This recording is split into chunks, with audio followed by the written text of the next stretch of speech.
Hi guys, আমি simple Soma. তোমরা সবাই ভালো আছো? আমিও ভালো আছি।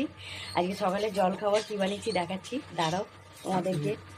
এ দেখো, কড়াইশুঁটি পুর দিয়ে আজকে পরোটা হচ্ছে।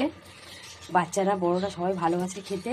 আর এটা ডুমো ডুমো পেঁয়াজ কেটে চার টুকরো করে টমেটো কেটে ছোটো ছোটো আলু দিয়ে পেঁয়াজ দিয়ে একটা ভুজিয়া মতন দারুণ লাগে খেতে, ভিনেগার দিয়ে। এই যে পরোটা বানিয়েছি, এখনও আরও কটা করে যাচ্ছি। আমার যা সব রেডি করে দিচ্ছে, হাতে হাতে কেটে দেয়, ও সব রেডি করে দিয়েছে। দেখবে তো, দেখো এখনও আনাজ কেটে যাচ্ছে দুপুরের রান্না। বেলায় কড়াইশুঁটি পরোটা, কচুরিও খাওয়া হয় মাঝে মাঝে। পরোটাটা তাড়াতাড়ি শর্টে হয়ে যায়, তেলও কম লাগে। আর ডিমের ভুজিয়া দিয়ে তো আরও দারুণ খাওয়া। বাচ্চারা বড়রা সবাই খুব খুশিতে আনন্দ করে খায়। আর খেতে ভালোও লাগে, দারুণ লাগে খেতে। রাখছি, টাটা, বাই বাই।